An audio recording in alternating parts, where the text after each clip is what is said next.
Ya.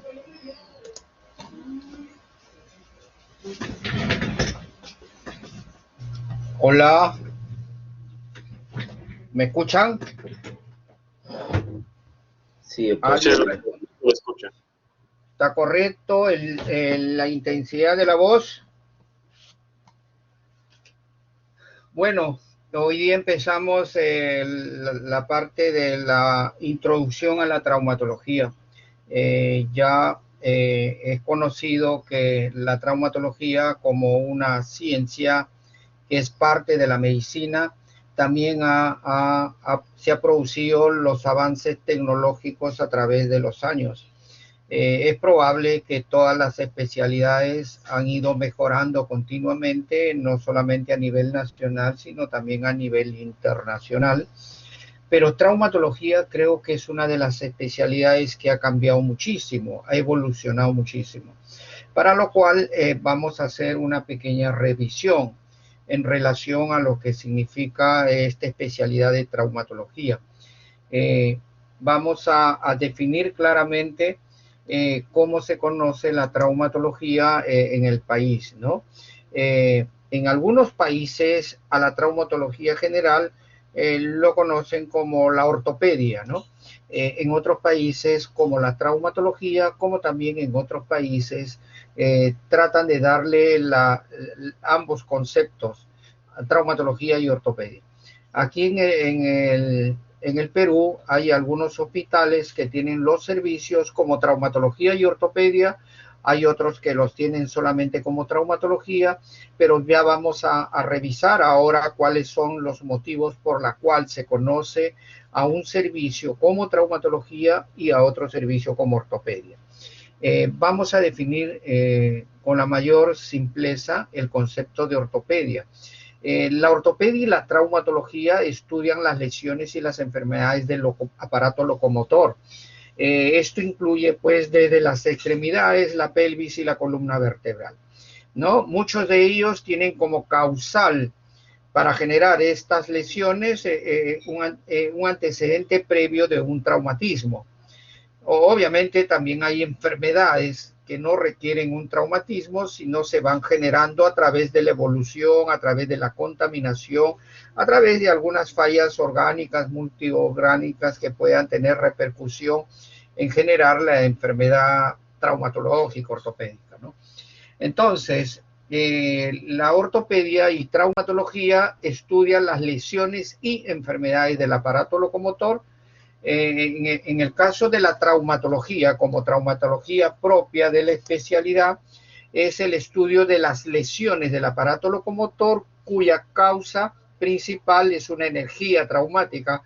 Esto significa que tiene que existir un antecedente traumático previo para producir la lesión. Entonces, este grupo de pacientes que vienen como causa de un antecedente traumático va a ser estudiado específicamente como traumatología. Ya, esto en algunos otros hospitales se asocian traumatología con ortopedia, los servicios, y tienen un sector que ven las lesiones propias, producto del antecedente traumático, como también ya tienen la clasificación de las lesiones o enfermedades producidos ya orgánicamente. En cambio, a la ortopedia es la ciencia que estudia las enfermedades y lesiones del aparato locomotor. Como punto principal no existe un antecedente traumatizante en este caso. O sea, la diferencia entre traumatología y ortopedia, mientras que la traumatología sí tiene un antecedente traumático previo y la ortopedia no tiene el antecedente traumático, y hablemos con mayor propiedad, quizás no es tan significativo el antecedente traumático, ¿ya? Eso en cuanto a los conceptos, y vayamos a revisar la parte de la traumatología. Estudia las lesiones del aparato locomotor que causan por un antecedente traumático, para lo cual, como parte fundamental de la medicina, es una ciencia, y todo lo que relaciona a una ciencia, siempre existen las hipótesis para determinar a una conclusión o llegar a una conclusión. Es decir, para hacer una tesis hay que plantear hipótesis. Tanto es así que la traumatología, como muchas ciencias médicas, son las ciencias del por qué, ¿no? ¿Y por qué esto? ¿Y por qué esto? También tiene una metodología en el estudio de la traumatología o la ortopedia, ¿no? Es a través de una estructura ordenada, metodológica, que a la larga va a desarrollar y podemos llegar a definir diagnósticos certeros, que es base fundamental para proponer tratamientos eficientes, y este tratamiento eficiente va a tener una repercusión en la recuperación o en la funcionabilidad de este paciente que ha sido afectado, ya sea por una enfermedad o ya sea por un traumatismo. Entonces, para estudiar traumatología también tiene una metodología ordenada, técnica, científica, para lo cual cada paciente que es revisado por un médico, el médico tendrá que aplicar los mecanismos de evaluación, y la base principal del mecanismo de evaluación es la historia clínica, ¿no? En la historia clínica primero hay un interrogatorio, y dentro del interrogatorio se considera la anamnesis del estudio, luego se irá a los exámenes clínicos. Y esta gráfica con mucha claridad que en traumatología o en cualquier especialidad, evitar lo simple, lo rutinario, ¿no? Porque cada paciente tiene un cuadro clínico totalmente distinto, lo que hace que el cuadro clínico de cada paciente, la lesión de cada paciente es una lesión personal que no se puede comparar con otros casos, porque siempre existen las variables, ¿no?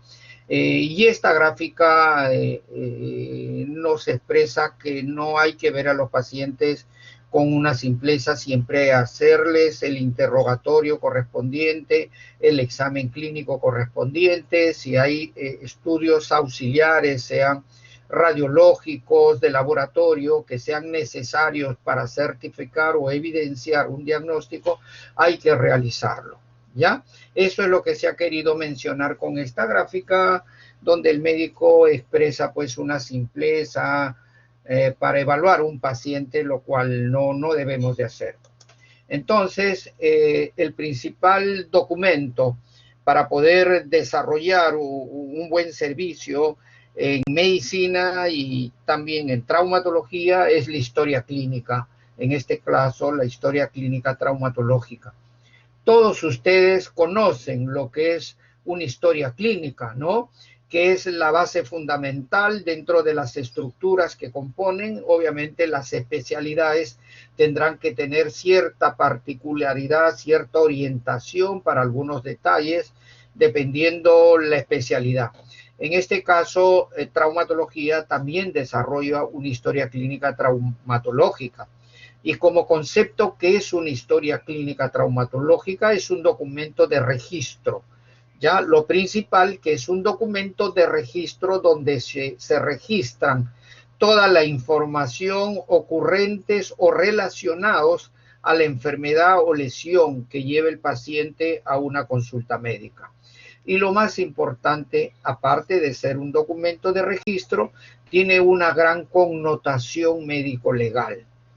Esto de la connotación médico-legal, los últimos 15, 20 años ha tenido un renombre mucho más especial, porque a medida que se conocen más a través de la Constitución política que habla de los derechos del ciudadano, de todo ser humano, también hay normas en las cuales los médicos tenemos que cumplir, que significa dar una atención de calidad oportuna y una atención eficiente. Entonces, cuando un paciente cree que no ha sido tratado bien, atendido bien y representa complicaciones como producto de un maltrato, este paciente tiene el derecho de presentar una demanda legal. Y cuando se hace una demanda legal, los encargados de evaluar el proceso legal, sean pues, fiscales, jueces, el primer documento que registran es la historia clínica para ver si es que se ha cumplido a cabalidad los protocolos de atención. Es por eso que acá resaltamos que la historia clínica traumatológica, porque el capítulo es de traumatología y nos vamos a referir solamente a partir de ahora a traumatología.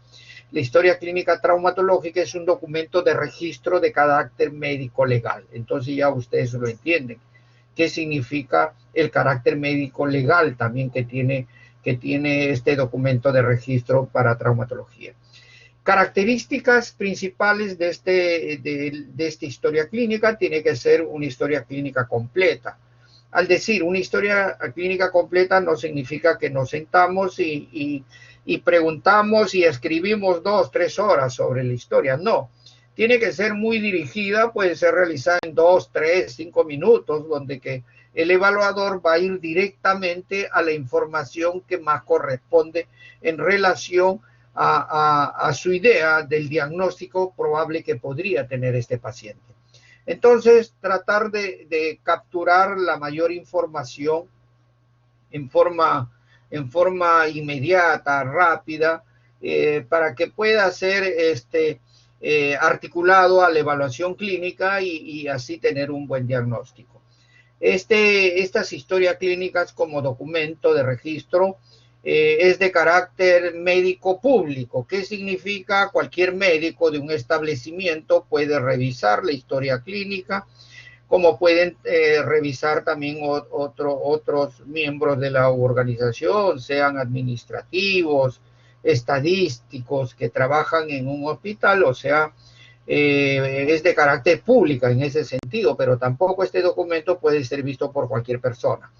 Entonces, para eso tiene que tener legibilidad, o sea, tiene que ser un documento confeccionado en forma legible. Legible significa que se pueda leer, se puede entender, ¿no?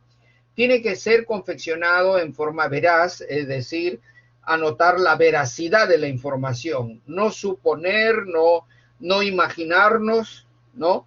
No pensar nosotros interpretando los hechos que han sucedido. Hay que tratar en lo posible de la información de los hechos que el paciente relata, ¿ya? O sea, la veracidad parte en eso.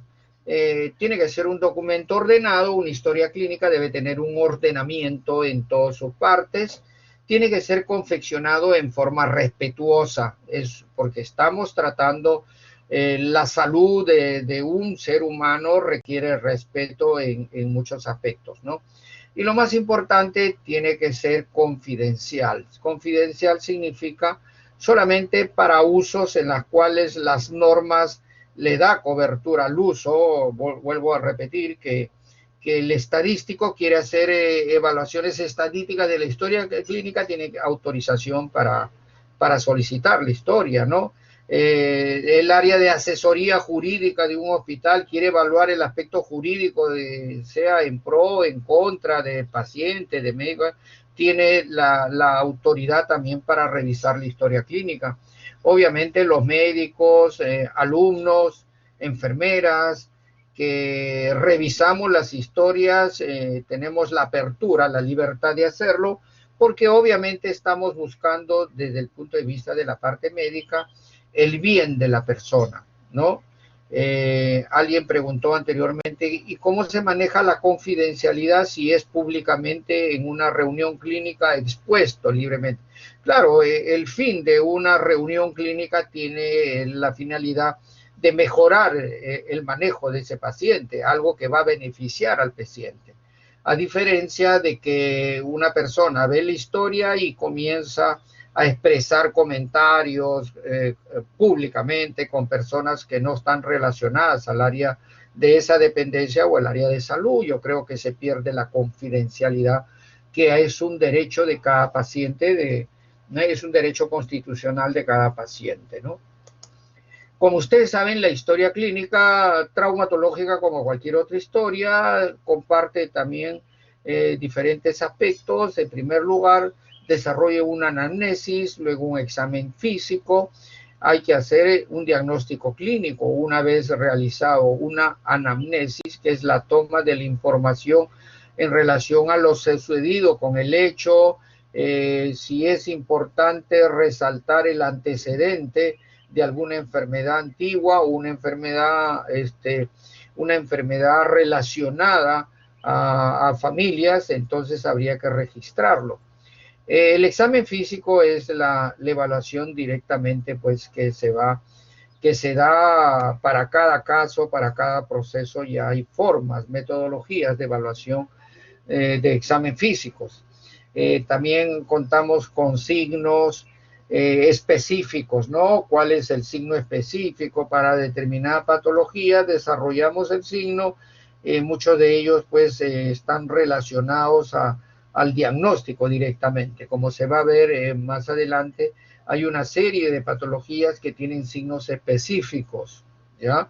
¿Cómo saber si pudiera existir una ruptura del ligamento cruzado anterior en un paciente que ha tenido un traumatismo en rodilla, que clínicamente hay dolor, inestabilidad, aumento de volumen, impotencia funcional?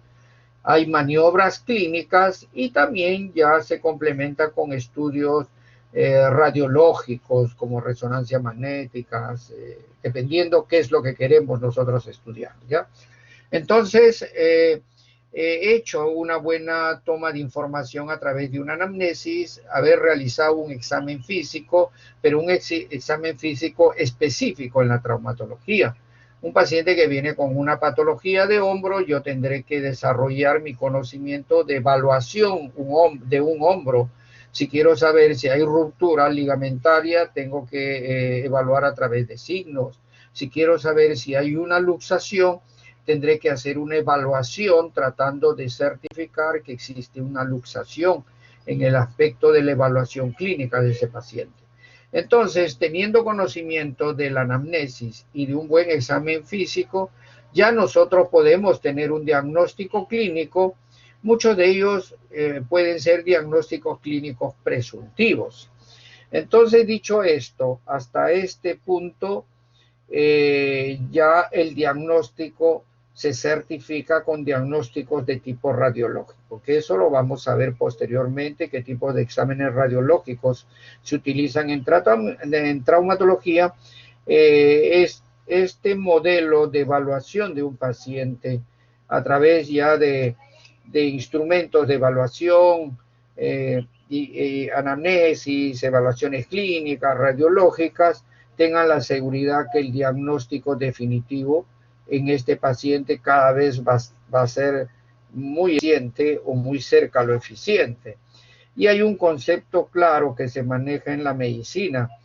A un buen diagnóstico requiere un buen tratamiento. Entonces, si yo voy a aplicar un buen tratamiento, tengo que agotar todos los recursos para hacer un buen diagnóstico, ¿ya? En traumatología hablamos de buenos, no hablamos de examen clínico, hay que hacer un buen examen clínico. No hablamos de una radiografía, hablamos de una buena radiografía, ¿me entiende? No hablamos de una operación o una cirugía, hablamos en lo posible de una buena cirugía. Siempre tratamos de aproximarnos a lo mejor, a lo ideal, a lo más eficiente, para mejorar siempre lo que pueda ser el pronóstico de esa persona. ¿Estamos hasta ahí? ¿Nos estamos entendiendo? Quiero que alguien me hable, o por lo menos me hable el delegado, delegada, me diga si se está escuchando correcto, está muy rápido usted y queremos que lo haga más despacio, el volumen de la voz está muy bajo. A ver, delegado, delegada, deme su conformación. Creo que bien, doctor. Ya está claro, ¿no es cierto? Ya. Ahora, base principal para adquirir los conocimientos no solamente está en revisar, leer, sino también en interactuar, en comunicar. Yo les anticipo esto porque las políticas del cómo enseñar, el cómo tratar respetuosamente a un alumno, sea en cualquier condición, sea pregrado, sea residente, sea asistente. Siempre es fundamental la comunicación, la interacción. Ya esto se los comento en relación en las prácticas con sus docentes. Tengan la seguridad que todos son muy buenas personas, saben lo que es la docencia, saben esa relación que tiene que existir entre el docente y el alumno.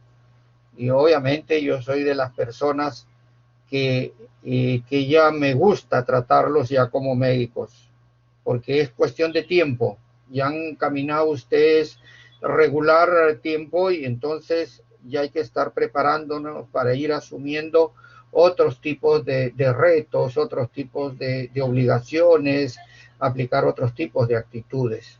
Hay un concepto claro que el médico no solamente tiene que serlo, sino también tiene que aparentarlo. Y eso se ve muy mal, que médicos tomando actitudes que no corresponden, expresándose mal, conduciéndose mal en la sociedad. No, llama la atención eso. Entonces ya desde ahora tienen que actuar y comportarse como futuros médicos, ¿ya? Y esto lo he dicho a través de los años que vengo en la docencia, y cosa curiosa que en los hospitales me encuentro con varios que han sido alumnos en ese momento, que son muy buenos médicos, jefes de servicio, ocupando cargos importantes, y esa es la vida del médico. Pero cuando más antes ya tengamos actitud de ser un médico, va a ser mucho mejor. Volvamos nuevamente a lo que es la historia clínica. Ya historia clínica desde el punto de vista de la estructura, ustedes ya lo conocen, ¿ya? Tiene un componente importante que es la parte del interrogatorio, que en traumatología lo dividimos en dos aspectos, en definir exactamente con claridad la enfermedad actual, y también es importante para algunos otros casos el antecedente, ¿no? Por decir, una luxación de un hombro en X persona, una de las preguntas sería, ¿es la primera vez o ya se luxó anteriormente? Y dirá, no, ya la segunda. Nos interesa saber cuándo fue la primera, cuánto tiempo, cómo se luxó la primera vez, cómo se curó, qué actividades desarrolla en ese hombro afectado, ¿no? Y poder saber cuál es la situación de esta segunda luxación. Como le pueden decir, no, y esta es la quinta luxación, cada vez que hago así se me sale. Entonces lo que nosotros no vamos a hacer diagnóstico, vamos a hacer un diagnóstico claro, clasificar el tipo de diagnóstico para ofrecerle una solución a los problemas. Porque este paciente puede ir a la consulta al traumatólogo con la expectativa de que, mire, yo lo que quiero es que ya no se me vuelva a salir el hombro, que es diferente aplicar tratamientos, ya sea procedimientos quirúrgicos, en una luxación recidivante, como en una luxación que es por primera vez, por segunda vez, ¿no? Ya entienden más o menos lo que significa el antecedente. Como que se me infectó la rodilla y ahora está con dolor, fiebre y hay infección dentro de la rodilla. Y la pregunta es, ¿esto es la primera vez o ya anteriormente ha tenido? No, yo ya tuve hace 2 años, la primera vez ya estamos hablando de un paciente crónico que tiene otro tipo de experiencias en relación a la infección. Miren cómo vamos llegando a la mayor información para aplicar el mejor tratamiento a este paciente. Entonces, los antecedentes son importantes cuando los sabemos manejar y cuando los sabemos solicitar. Es importante solamente el antecedente personal, yo creo que es importante, pero en algunos casos el antecedente familiar también, ¿no?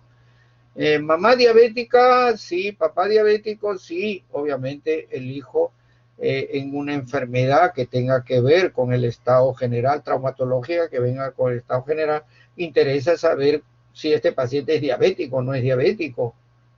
Y más me interesa que ojalá no le dé diabetes. Si no es diabético, ¿cómo hacer para que no le dé? Porque potencialmente por el antecedente familiar ya hay potencialmente de padres diabéticos, los hijos ya hay 70-80% que ese hijo también va a ser diabético.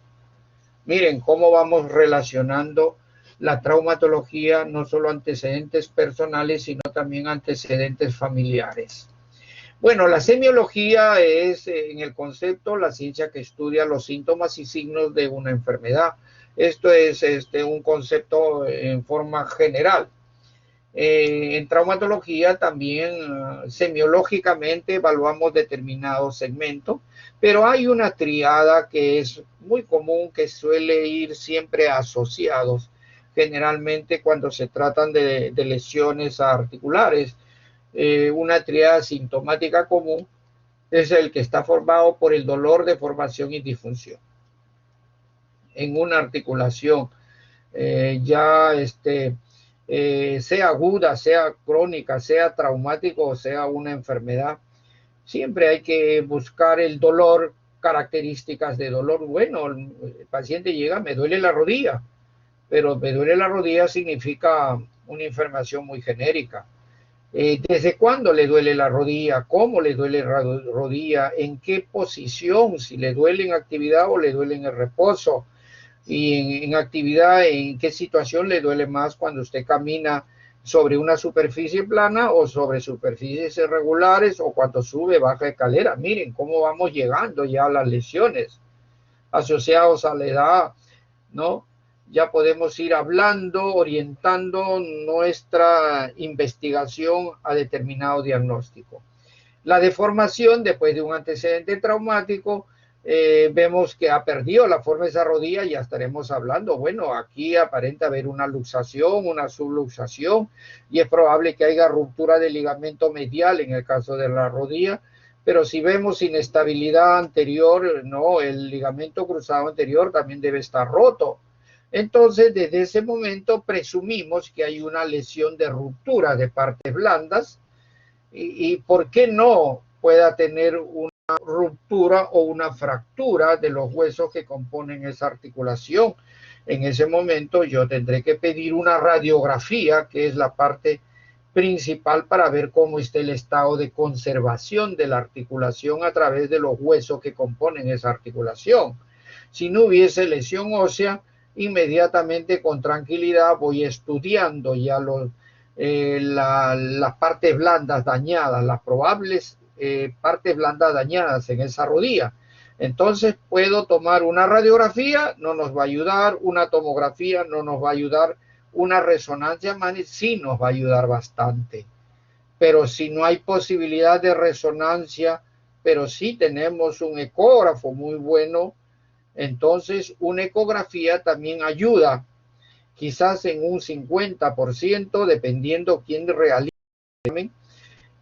Nos hablan de 55%, pero una resonancia magnética sí nos lleva a un 95-99% de efectividad. Miren cómo vamos llegando a través de algunos signos, síntomas que se van presentando. La disfunción es la alteración de la función. El paciente tiene dolor, tiene deformación, tiene disfunción, alteración de la función, no puede apoyar, no puede doblar la rodilla, pensamos que hay algo más en esa rodilla, ¿no? Y orientaremos nuestros estudios a lo que estamos pensando. Pero ya miren la triada, ya cómo la vamos descifrando y qué utilidad nos va dando. Sigamos con la anamnesis, preguntar el motivo de la consulta, por qué viene usted, cuál es el motivo de esa consulta, que vendría a ser la razón por la que acude el paciente al servicio, ¿no? Puede decir dolor, tengo dolor y hay que definir claramente si es un dolor en una extremidad, o sea, en un componente largo de una zona, un segmento del miembro, o en su efecto puede ser un dolor de tipo articular, ¿no?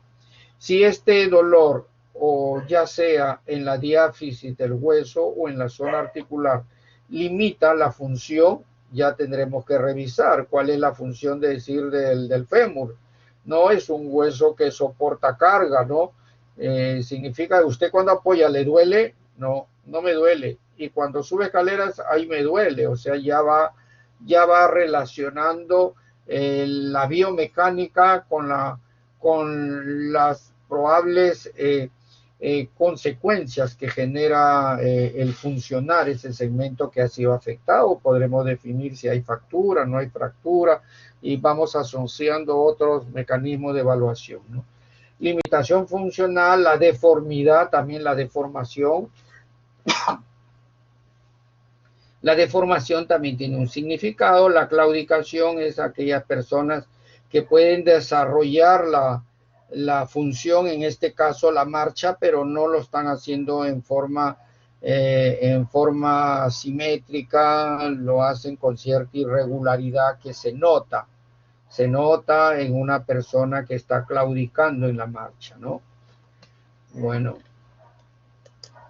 Anamnesis, mecanismo del trauma. En el interrogatorio también tendríamos que evaluar qué le pasó, no solamente el consultar qué le pasó, sino cuál fue la actitud, cómo estuvo sentada, qué hizo, cómo nos puede describir. Bueno, yo venía en el auto conduciendo y tuve que hacer un freno brusco, sentí que mi tronco, mis hombros, mi cabeza se fueron hacia adelante, pero posteriormente hizo un retroceso brusco y sentí un dolor en esta zona. Ya nos va dando información, el tipo de mecanismo, ¿no?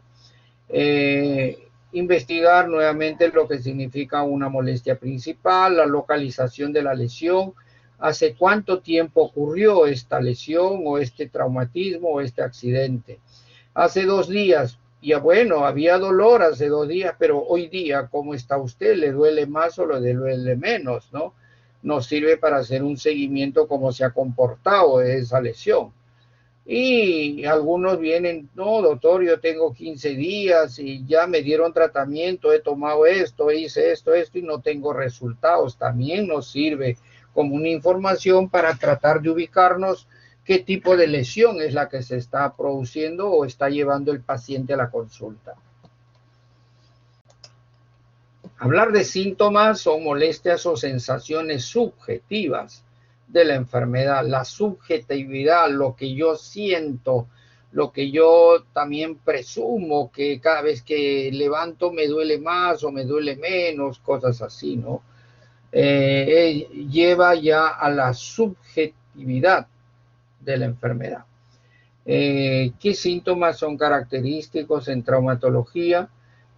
Ardor, dolor, hormigueo, impotencia funcional, sensación de inestabilidad. Siento que mi codo muevo y se me sale, siento que el hombro se me va para un lado, es la sensación de inestabilidad, ¿no? Bueno, síntomas, acá también un enfoque distinto a lo anterior. Habla del dolor desde el punto de vista de evolución, cómo ha evolucionado ese dolor. Y ahí hablamos de cómo se mide a través del tiempo. Puede ser un dolor agudo o puede ser un dolor crónico. Si el paciente dice, me empezó a doler hoy día, bueno, es un dolor agudo, ¿no? Y se considera agudo dentro de los 15 días. Crónico, algunos lo consideran después de las 3 semanas. Un dolor que viene 3 semanas y es un dolor crónico, ¿no? Es importante también la localización, ¿no? Si hay un dolor en el hombro, yo tendría que ubicar si el dolor es superficial o es profundo o es difuso. Eso claramente el paciente lo refiere. Yo lo siento el dolor adentro, siento que adentro me duele, ¿no? Por momentos me duele adentro, por otros momentos me duele acá arriba, que yo me toco y me duele, o sea, ya estaríamos hablando de un dolor difuso. Yo no siento nada de dolor adentro, yo lo que siento es acá, cada vez que me topa, me roza la piel del lado del hombro, me duele y es un dolor superficial, ¿no? La intensidad también es mensurable, o sea, se puede medir de acuerdo al grado del umbral del dolor. Puede medirse como leve, moderado y severo, ¿no? Ya nos imaginamos que una persona que viene tranquila, se golpea el codo, le dices, ¿te duele? Sí, me duele, te dice, pero él puede mover el codo, puede elevar el brazo, está tranquilo, no es un dolor leve. Pero severo, pues es una persona que viene cogiéndose el hombro, ¿no? Que no puede ni respirar, ya estamos ante un dolor severo. Y moderado tendría que estar en el intermedio de estos dos, ¿no? Entonces, vuelvo a hablar, el dolor es una sensación subjetiva. Va a depender nosotros la frecuencia y la ubicación exacta, cómo saber ubicar un dolor leve, un dolor moderado y un dolor severo, ¿no? También es interesante el dolor, evaluar el dolor desde el punto de vista de su origen. A mí no me dolía esto, pero yo me golpeé y ahí comenzó el dolor, me duele de este tipo, o un dolor de tipo inflamatorio que se ha producido a través de una maniobra que tuve en la rodilla. El día estuvo bien, al día siguiente bien, al tercer día un poco de molestia y de ahí le ha comenzado a moler. Y hay signos inflamatorios, ese es el comportamiento de un dolor de origen inflamatorio, como también hay dolores degenerativos, que es la pérdida de un daño al inicio leve, moderado, y llegan a tener daños severos en las enfermedades degenerativas. ¿Qué lugar es frecuente una enfermedad degenerativa? Generalmente es en la rodilla, también se ve en cadera, también se ve en tobillo, ¿no? Generalmente en articulaciones que soportan carga. Puede haber también dolor en un cuadro infeccioso, sí, puede haber dolor en cuadros infecciosos.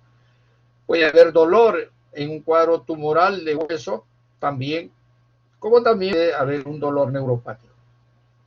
Entonces, el origen de dolor es importante definir si es un dolor de tipo traumático o inflamatorio, si es degenerativo o si es infeccioso, ¿no?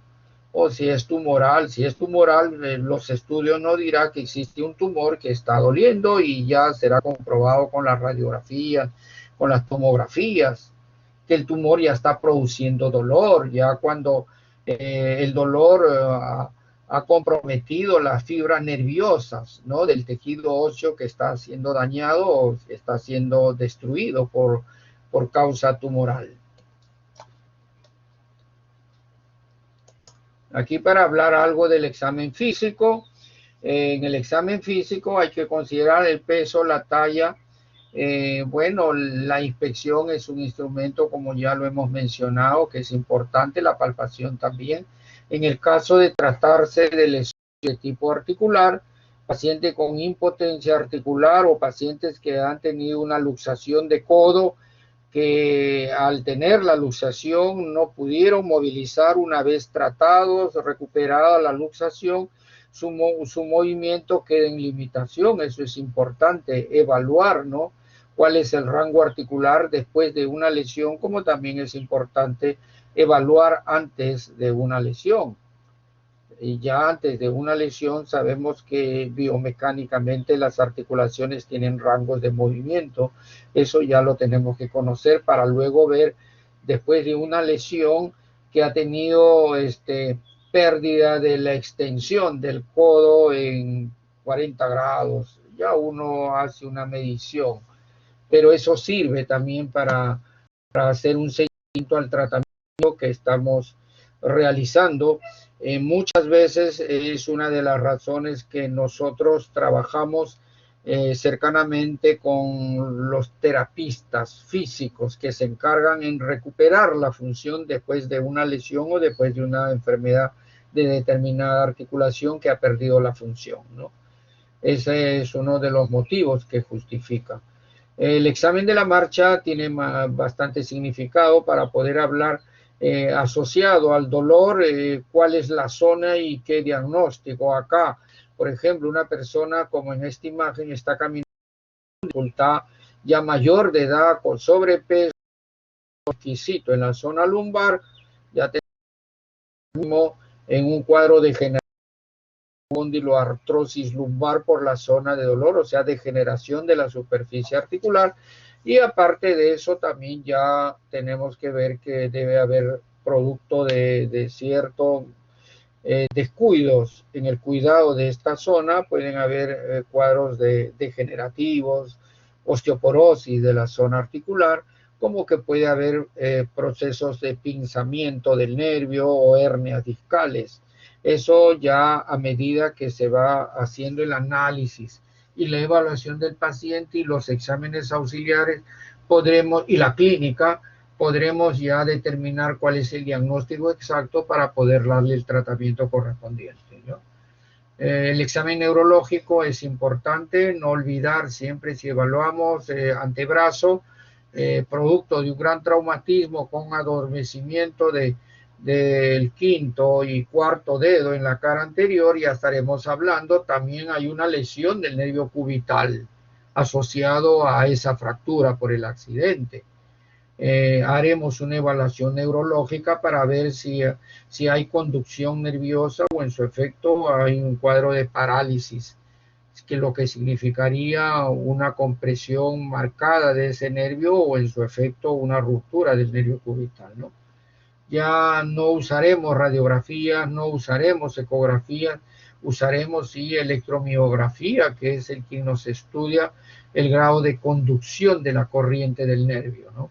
Al igual también estudiaremos pues el aspecto vascular, ¿no?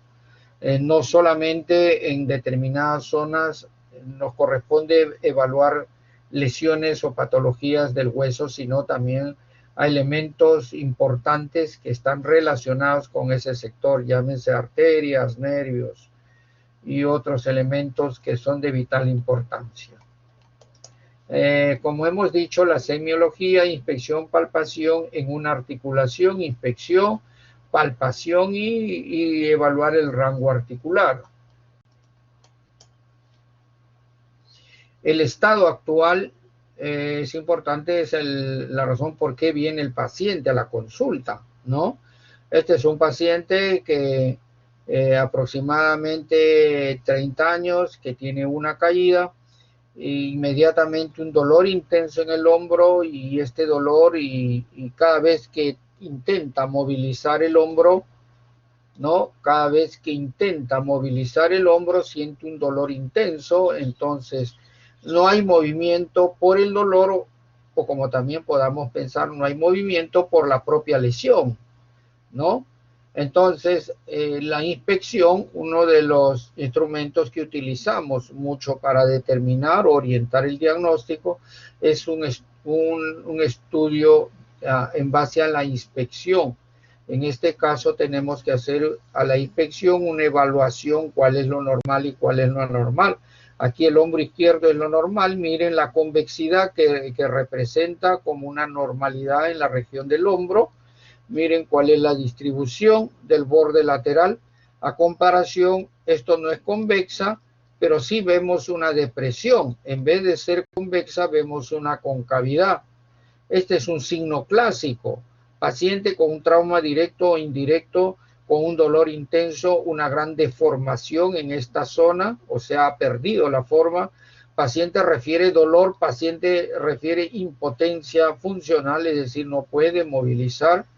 Y a la inspección determinamos esto. Sin haber hecho otro tipo de examen, tengan la seguridad, más adelante ustedes ya van a poder diagnosticar esta patología con toda veracidad.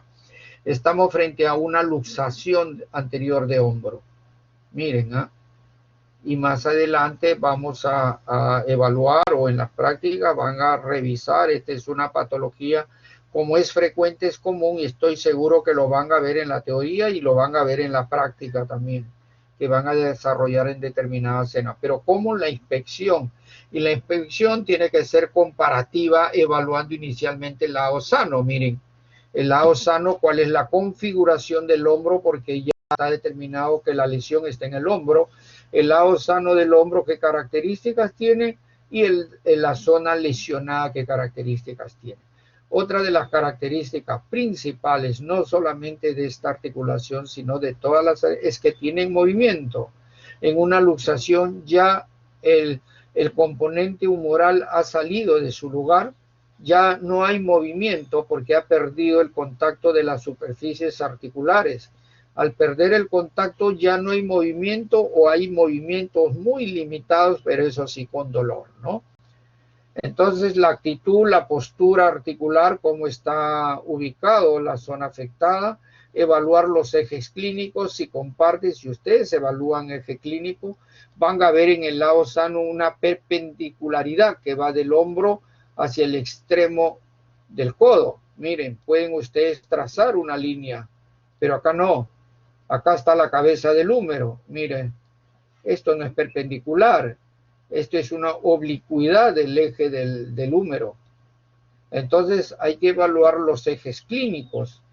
Tendríamos que añadir en nuestro informe pérdida del eje clínico de la zona diaficiaria del húmero en relación a la articulación, ¿no? Miren la posición. También pueden estar asociados a lesiones de piel, también hay que consignar, es importante, porque si se tratara de un tratamiento quirúrgico, está contraindicado si existiera lesión o daño de la superficie de la piel, ¿no? Hay que ver si ha afectado esta lesión el trofismo, significa el tono muscular. Como es una lesión reciente, no afecta el trofismo, pero sí es una luxación que ya tiene mucho tiempo, ya sí va a afectar en el volumen del tono muscular. Bueno, ¿cómo nos estamos entendiendo hasta ahora? ¿Es comprensible? ¿Estamos llegando bien a ustedes? En el audio, en la expresión, delegado, a ver, infórmanos.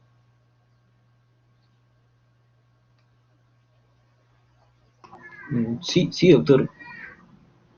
Delegado, no se me duerma,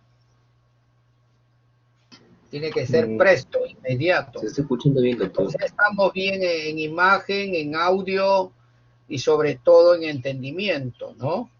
¿Ya? Ya, vamos a seguir con la inspección. Miren, la inspección es un examen preferencial y como lo dijimos anteriormente, tiene que ser comparativo. Si nosotros tenemos dos miembros superiores, vemos una anormalidad en la zona diaficiaria del húmero, podemos empezar la inspección viendo lo normal, si es que queremos ver cuál es la superficie normal, pero acá inmediatamente salta una gran alteración en cuanto a la forma, ¿no?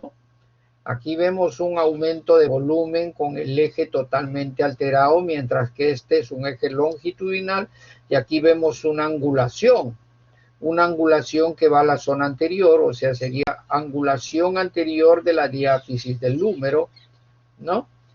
Y hasta podemos hablar de grados. Acá el recto es 180 grados. Acá en cuánto estaría de angulación. 120 grados, angulación en 120, ¿no? Bueno, lo importante es que hay una gran angulación. Y si este paciente baja el brazo, va a ver que esta zona se mueve y no le produce dolor. Entonces, si yo tengo una alteración, deformación con angulación, con movimiento anormal en la zona del fémur, ya estoy pensando en una enfermedad de una fractura que se llama la pseudoartrosis. ¿Ya? Van a estudiar también en la teoría qué significa la pseudoartrosis, también se le conoce como pseudo, falso, artrosis, articulación, falsa articulación. Pero alguien dirá, no, pero en esa zona solamente tenemos dos articulaciones, la articulación del hombro y la articulación del codo. Y acá al medio no hay articulación. Sí, producto de una fractura se produce una enfermedad que genera una pseudoarticulación, que genera movimiento, y esta zona tiene que ser rígido para poder actuar con gran facilidad y generar los movimientos que deseamos, pero con una zona que se mueve y está totalmente avalante, nos resta funcionabilidad. Entonces esa enfermedad hay que tratarla también. Pero para efectos de esta práctica de introducción estamos hablando, mire, lo hemos determinado a través de la inspección, ¿ya?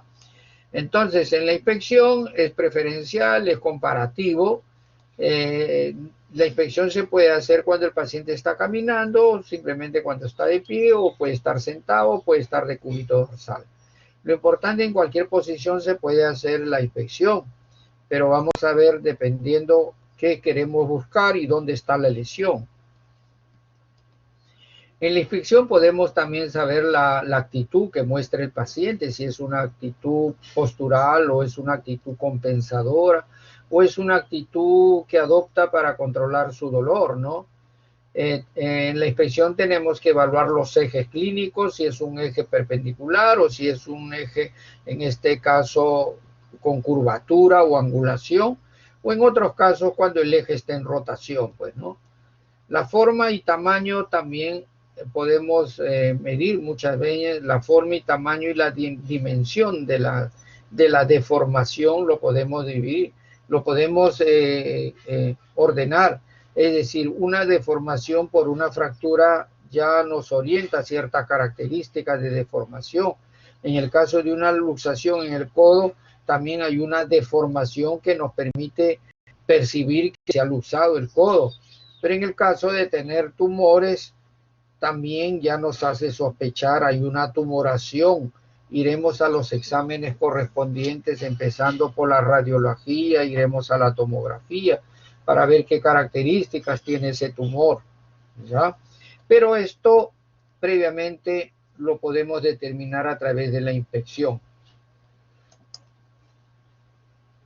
Ya esto se repite, angulación. Aquí hay a la inspección determinadas lesiones en la parte de la piel, atricciones, laceraciones que puedan haber, que puedan comprometer las zonas asociadas a una patología ya propia del hueso, del tendón o del músculo. Tienen una repercusión acá también a la inspección, mire, zonas equimóticas amplias, ¿no? Inspección, hay que inspeccionar, no es cuestión de que llegue el paciente, acá traigo mi mío, ya tienes una fractura, hay que hacerte esto, no, es importante evaluar la zona de la lesión, por ejemplo, esta lesión de tipo dérmica erosiva con signos de inflamación, infección, esta es una contraindicación para poder operar y poder hacer un corte. Si nosotros no inspeccionamos al paciente, podemos tener sorpresas en sala de operaciones. Resulta que al descubrirlo notamos que hay una gran lesión que puede complicar la cirugía. Pero por eso es mejor hacer una buena evaluación en el momento que corresponde. Seguimos con inspección. Aquí, ¿cuál es el lado sano, el izquierdo o el derecho? Delegado, ¿cuál le parece el lado sano? El brazo izquierdo, doctor. El miembro superior Perfecto. izquierdo. Claro, estamos haciendo una evaluación a través de la inspección y nos han dicho que en la inspección es mejor hacerlo en forma comparativa, empezar por el lado sano, este es el lado sano y este es el lado que nosotros queremos, ¿no? Y el paciente ya mayor de 50 años estuvo haciendo unas cargas, recibe un golpe en esta zona intenso, inmediatamente siente un bulto acá, ¿no? Una pseudotumoración amplia y produce dolor, cierta limitación. Esto es un signo típico para hablar de la ruptura del tendón del bíceps, ¿no? Es una ruptura del tendón del bíceps. Al romperse el tendón, el músculo asciende. Claro que el tratamiento acá ya de seguro e inmediato es el tratamiento quirúrgico, ¿no? Pero la inspección lo hemos determinado. Palpación, también hay palpación superficial, palpación profunda, ¿no? Evaluar temperatura, hay que evaluar a través de la palpación, si hay temperatura, aumento de temperatura, si también hay en la superficie existen irregularidades o genera dolor a la evaluación superficial, como que también a la palpación profunda genera dolor, genera cambios morfológicos en la anatomía, o sea, la palpación es importante como todos los mecanismos de evaluación, ¿no? Podemos ver si hay aumento de volumen, si hay zonas de depresión, si hay zonas de deformación o en su efecto también podemos palpar una angulación. Ya, palpación en la contractura muscular, esta es una posición típica, en flexión relaja la musculatura y podemos palpar claramente para ver si existe un aumento de volumen, si hay incremento del tono, si hay dolor a los movimientos, dolor a la presión, si estos mecanismos están produciendo impotencia funcional, o sea, a través de la palpación podemos determinar todos esos factores. La movilidad, hay dos tipos de movilidad, una movilidad activa y una movilidad pasiva. En el concepto, la movilidad activa es aquella en la cual el paciente puede desarrollar propiamente sus movimientos. Lo podrá desarrollar con limitación, con pérdida de rango o en forma normal, pero todo lo que haga en cuanto a movimiento el propio paciente se refiere a una movilidad activa. En el caso del segundo concepto de movilidad pasiva, el paciente no puede o no es conveniente que lo haga y necesita a alguien que le realice ese movimiento. Hay veces si quieren forzar un poco el movimiento, ya el terapista en este caso hará el movimiento adecuado, pero pasivo es cuando hay una segunda persona quien ayuda a realizar el movimiento. La movilidad activa es un movimiento propio del paciente.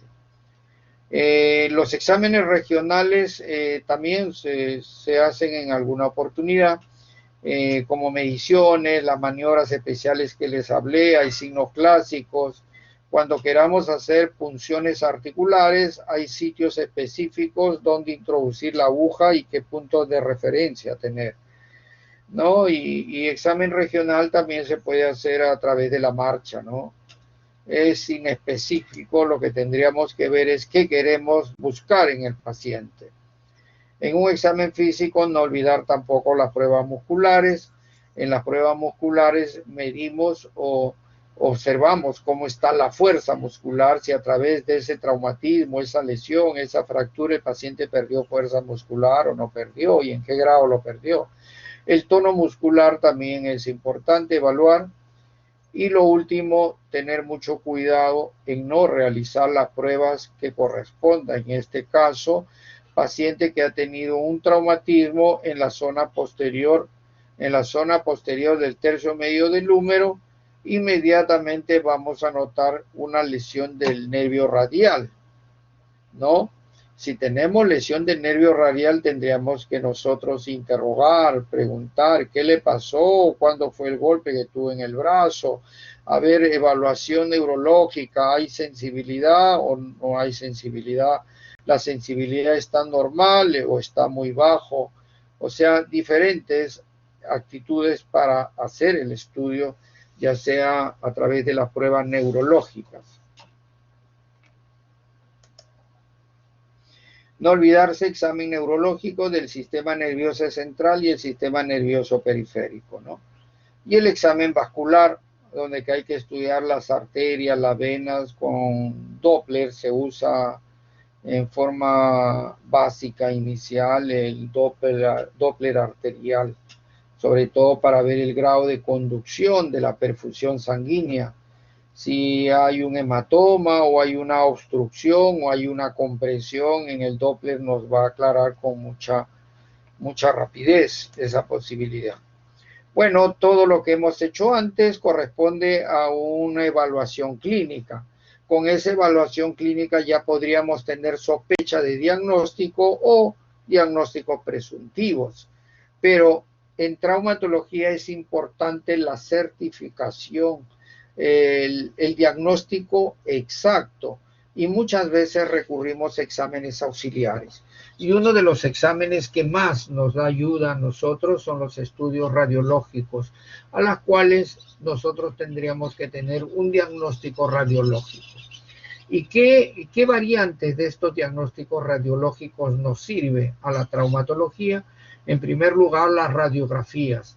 Las radiografías no solamente es importante solicitarlos, sino saber qué tipo de radiografía estamos solicitando para determinado sector. Entonces, cuando se hablan de radiografías simples en segmentos articulares, se están refiriendo a radiografías en dos posiciones, antero, posterior y lateral, ¿ya?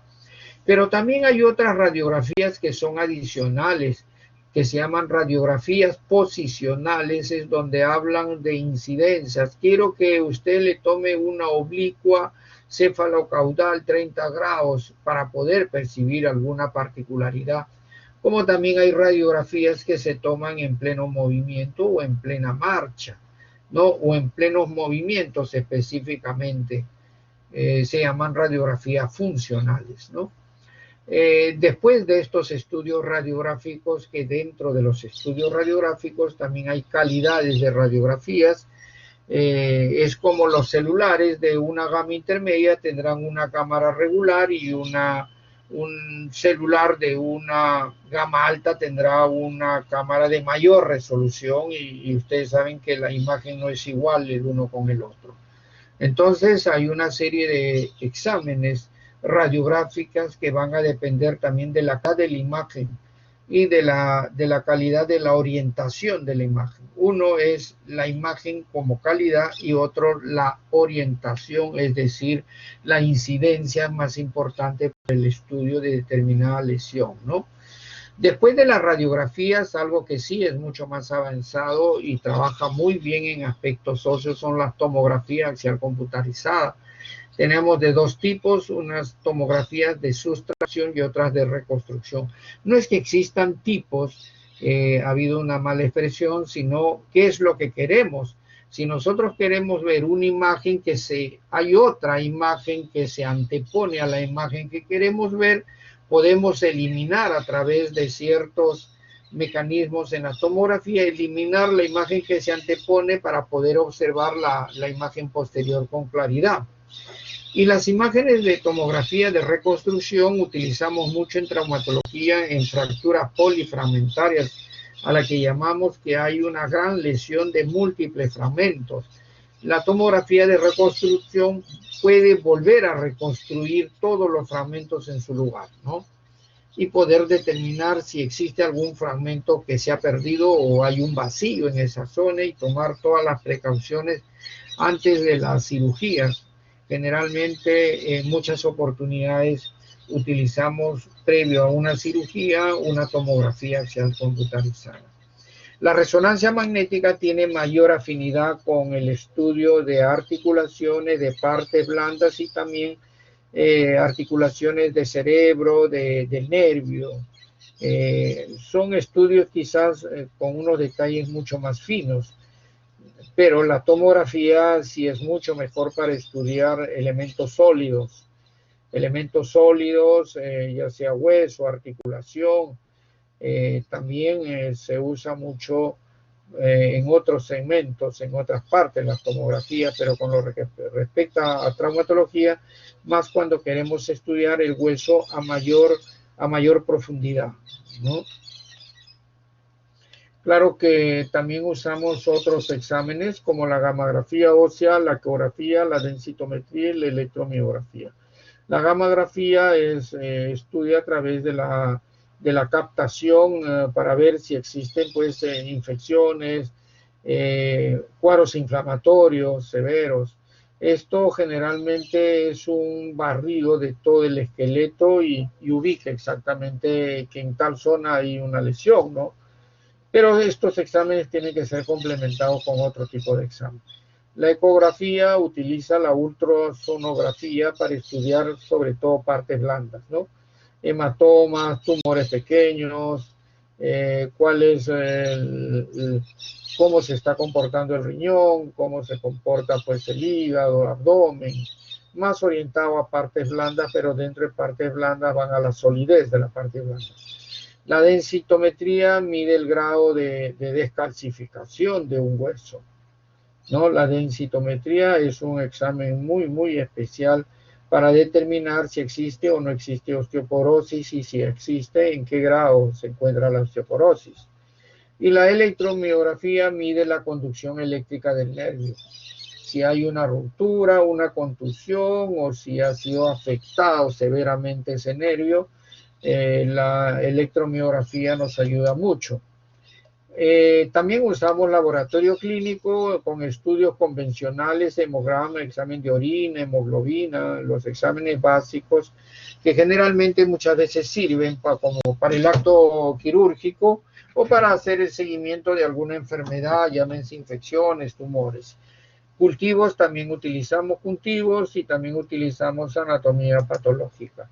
Lo anterior corresponde a qué elementos de exámenes auxiliares utilizamos para poder certificar o documentar el diagnóstico probable que a través de la clínica lo estamos desarrollando. Vamos a hacer un par de minutos y luego continuamos con esta otra parte que viene acerca de los conceptos de la metodología cómo enfocarse frente a un paciente traumatológico, ¿ya? Y ya vamos a acabar con esto. Un par de minutos, nos estiramos y luego continuamos.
Hola, vamos a continuar, ¿ya? En traumatología les hablaba que ha tenido ya una serie de cambios de acuerdo a la evolución. Se trabaja mucho con reglamentos, normativas y también genera lo que es el principio fundamental, lo que significa qué es lo que queremos cuando vemos un paciente traumatológico. El principio fundamental es el marco superior a la cual cada médico traumatólogo tiene que tener presente. ¿Qué es lo que quiero frente a este paciente lesionado o dañado o enfermo. Y esto significa como principio fundamental la incorporación del paciente a la vida activa en función del tiempo. ¿Cómo se traduce esto? De que cualquiera de las personas que están en esta imagen puede haber sufrido cualquier tipo de accidente o enfermedad. Cuando llega a manos de un traumatólogo, inmediatamente tiene que pensar que este paciente tiene que volver a desarrollar su actividad como lo hacía antes de ese accidente. Por eso se habla de incorporación del paciente a la vida activa en función del tiempo. Hay algunas fracturas que pueden ser tratadas con un aparato de yeso, pero para este proceso de cicatrización de esta fractura puede llevar un reposo de 4 o 5 meses, tiempo que tiene que estar postrado para ir encontrando la cicatrización de esa fractura. Pero hay actos quirúrgicos que permiten fijar la fractura internamente y este paciente permite que se movilice lo antes posible, que puede ser a los 15 días, a los 20 días, al mes. Entonces el paciente va a ser mucho más provechoso recuperándolo cuanto antes. A eso se refiere la incorporación del paciente a la vida activa en función del tiempo. Si hay un tratamiento que va a recuperar al paciente en 6 meses frente a un paciente que su recuperación va a depender un mes, es preferible sostener que ese es el tratamiento adecuado y el mejor que le va a ser más útil a ese paciente. Y muchas veces las cirugías también se plantean qué es lo que quiero frente a ese paciente. Lo quiero recuperar inmediatamente, la única forma es aplicando un tratamiento quirúrgico. No sé si se ha entendido qué significa este concepto de incorporar al paciente a la vida activa en función del tiempo, que es el principio fundamental de la traumatología actualmente, no solamente en el país, sino en cualquier país desarrollado, ¿ya? Bueno, vamos a seguir. Hay protocolos de atención, el protocolo de trauma óseo frente a un traumatismo, como ya hemos revisado, hay que ir clínicamente a la búsqueda de un diagnóstico a través de la historia clínica, interrogatorio, examen clínico, evaluaciones, y también hay que buscar el diagnóstico radiológico, porque la suma del diagnóstico clínico y diagnóstico radiológico nos va a dar un diagnóstico definitivo. Una vez que tengamos un diagnóstico definitivo, vamos a poder planificar el tratamiento. Planificar significa evaluar una serie de aspectos y a X paciente ofrecerle cuál es el mejor tratamiento. Si nosotros hemos hecho adecuadamente el diagnóstico clínico, el diagnóstico radiológico y hemos planificado el mejor tratamiento para esta persona, tengan la seguridad que va a haber una buena estabilidad en el segmento que estamos tratando y obviamente va a haber una rehabilitación precoz, se va a recuperar en el corto tiempo. Y la recuperación funcional también va a ser restablecida íntegramente. Pero esto se consigue cumpliendo todo el protocolo que nosotros hemos realizado para un paciente de determinada patología.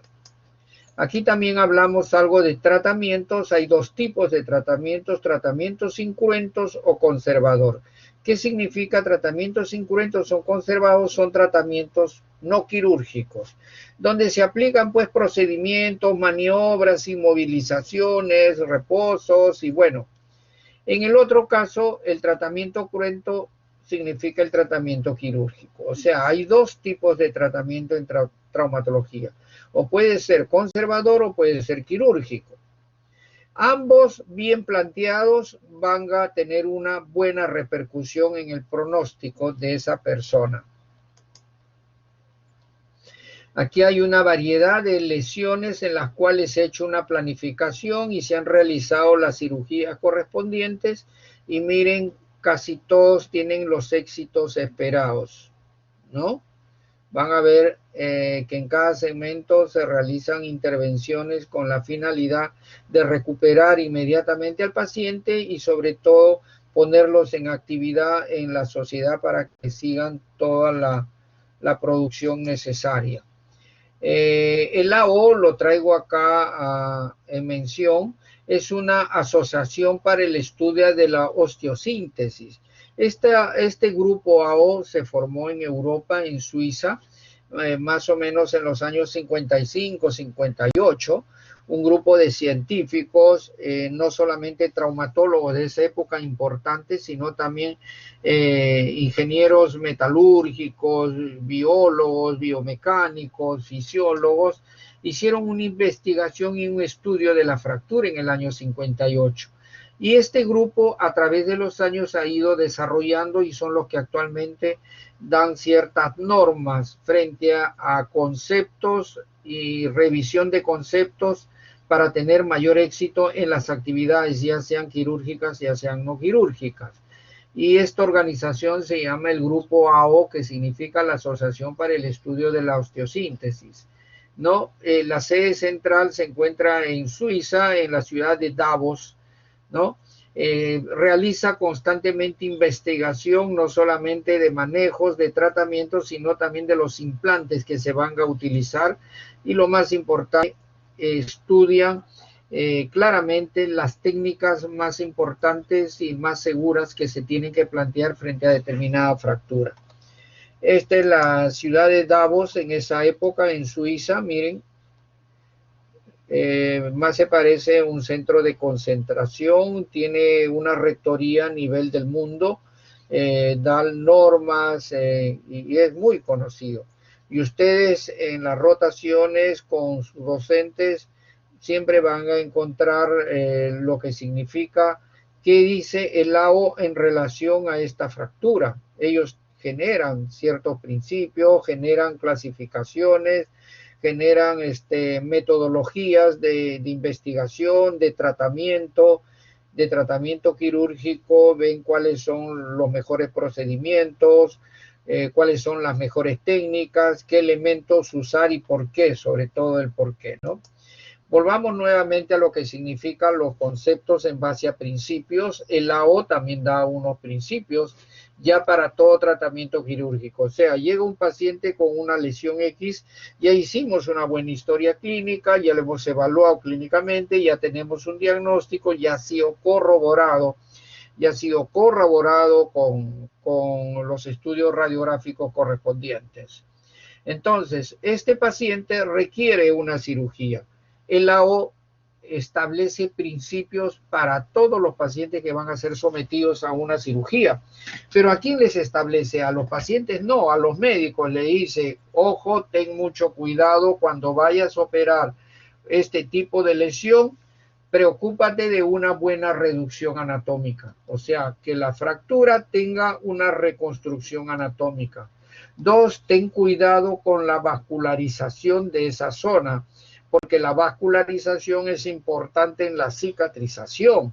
Si nosotros no respetamos la vascularización en un tratamiento quirúrgico, obviamente este paciente no va a consolidar, va a tener dificultades. Preocúpate en darle una buena estabilidad. En este caso, esta es la placa más adecuada, la orientación de los tornillos, todo está perfecto. Si tú has hecho una buena reducción anatómica, has cuidado la vascularización y has dado una buena estabilidad a la fractura, ten la seguridad que la rehabilitación precoz va a ser excelente. O sea, dentro de poco este paciente va a estar ya haciendo movimientos de recuperación. Eso es lo que nos establece el grupo AO como principio básico para la cirugía.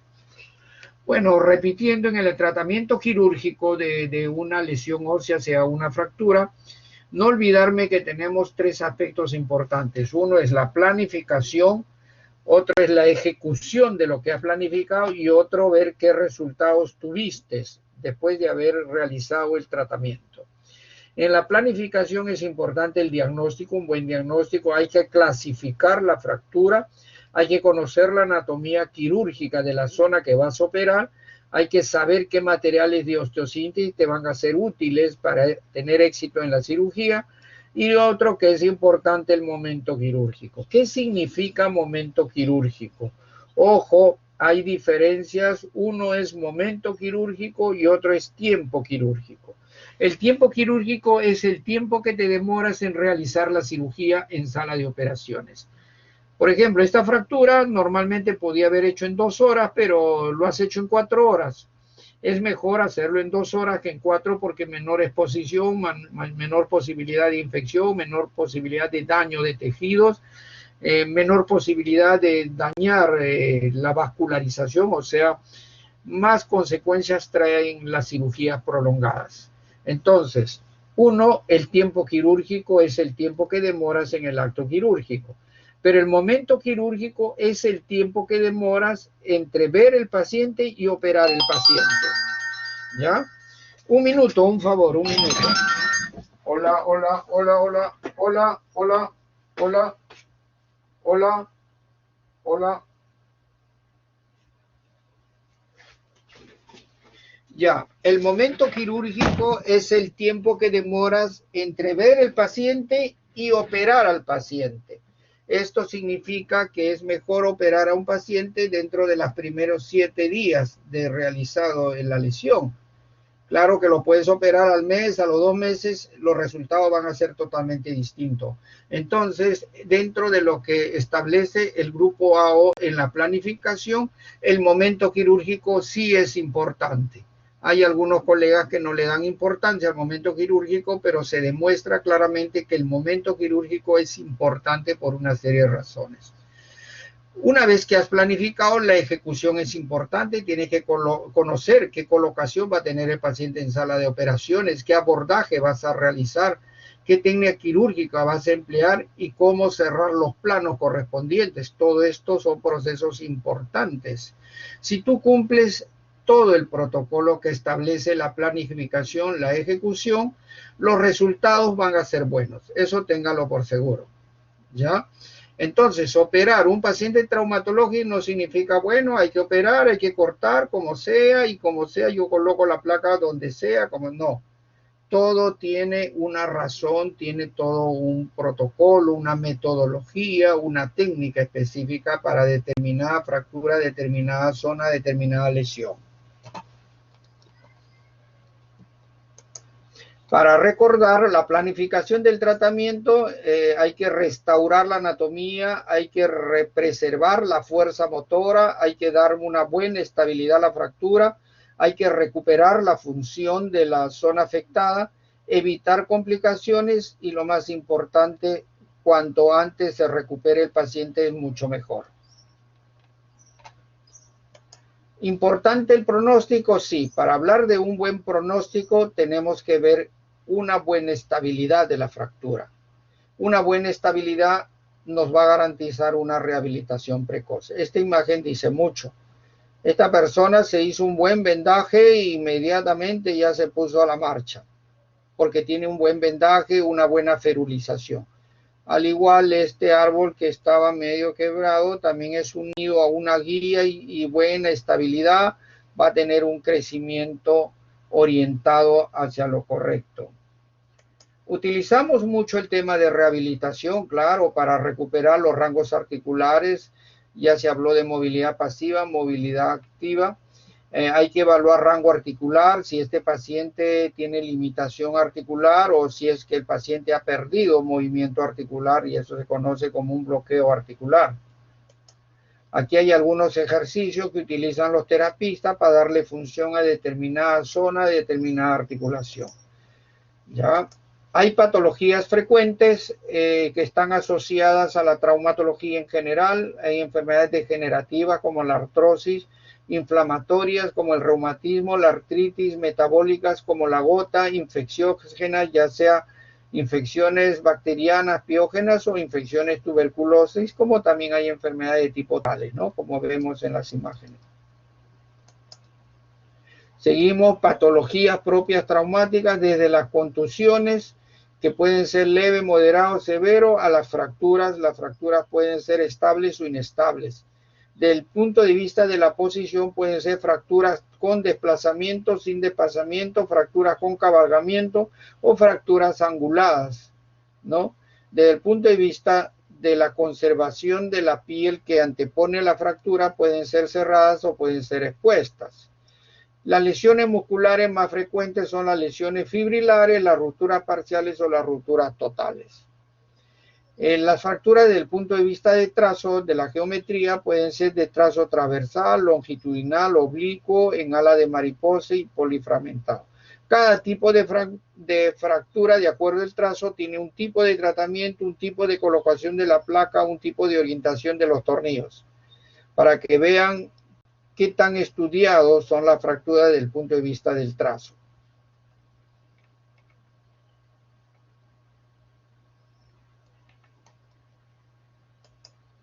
Patologías más frecuentes en traumatología desde las contusiones, esguinces, tendinitis, fasciitis, contusiones a lo que conocemos un golpe que puede ser leve, moderado.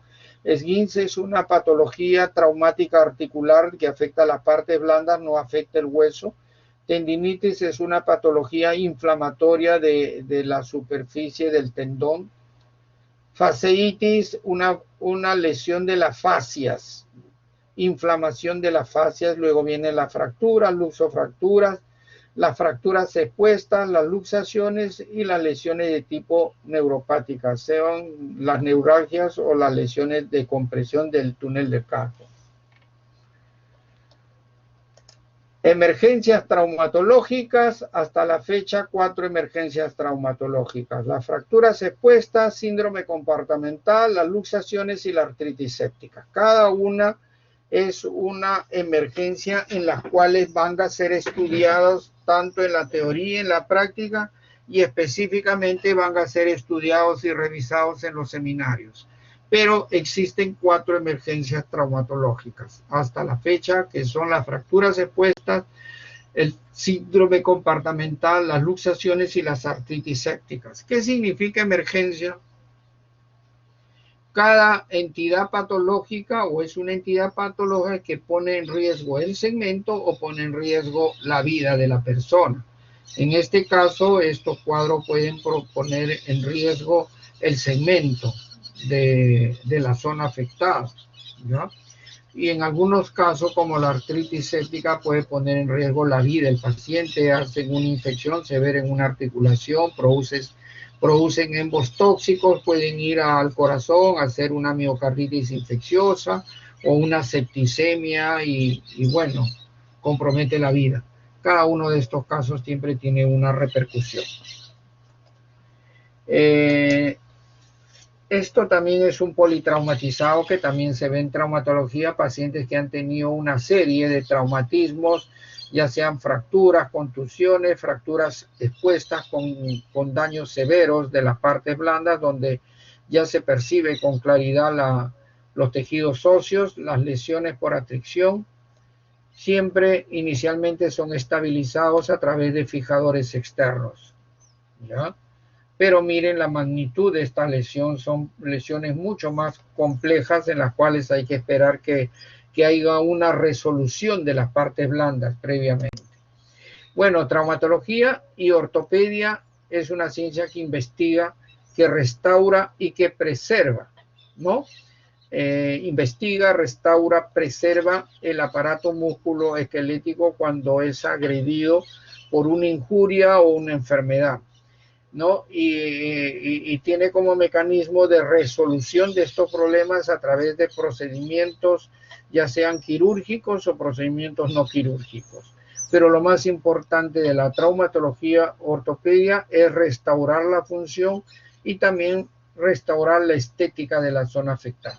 Las dos funciones principales. Ahora, trauma, politrauma. Es importante el diagnóstico clínico, el diagnóstico radiológico para poder realizar una buena planificación, ejecutar y observar los resultados. Solamente siguiendo este protocolo vamos a mejorar continuamente cada uno de nuestros procedimientos traumatológicos. Traumatología es una ciencia, es un arte, principalmente es humanismo. Podemos hablar de muchas cosas, pero siempre hay que tener presente que estamos frente a un ser humano, ¿ya? Este ser humano que tiene un compromiso, un rato. Hola. Sí. Sí, sí, sí, sí, está bien, sí, ya, te espero. Ya. La Encantada de Vía. Cuando estés en La Encantada, te mando la dirección exacta. ¿Ya? Sí, sí, ya. Ya, calle Los Algarrobos 125. No, los 256. No, pero Palma 256. Sí, La Palma 256. ¿Ya? Ya, bien. Bueno, disculpen, estuve atendiendo una llamada importante. Bueno, traumatología es ciencia de arte. Les hablé al inicio, hay que implementar todo lo que sean conocimientos, también es un arte, pero principalmente es humanismo, ¿no? Es un compromiso con el bien frente a un paciente. Un traumatismo puede generar consecuencias físicas en un paciente, pero también genera consecuencias psicológicas y muchas de ellas van a generar consecuencias sociales. El futuro, el proyectos importantes de una persona, de una familia, se vienen abajo cuando no son tratados adecuadamente a uno de los miembros de su organización. Miren la importancia que tiene el tratar bien en traumatología, ¿no? Esta imagen, bueno, acá vemos un colega que está revisando una serie de radiografías.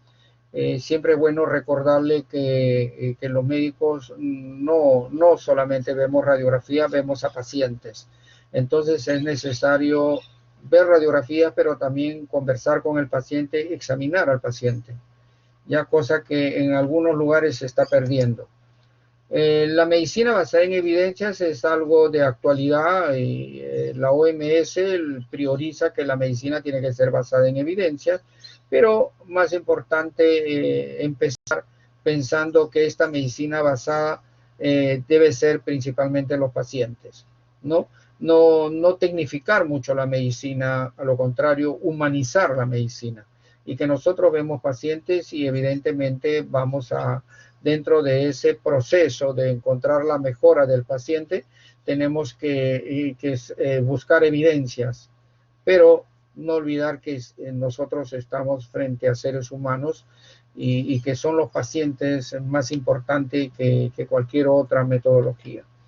Bueno, esto ha concluido. Este es el Hospital Casimiro Ulloa, que ahora está como un centro de COVID. Las otras especialidades han sido relegadas, pero todavía se atiende a algunas cosas con ciertos riesgos y a la cual nos tenemos que estar sujetos a estas actividades.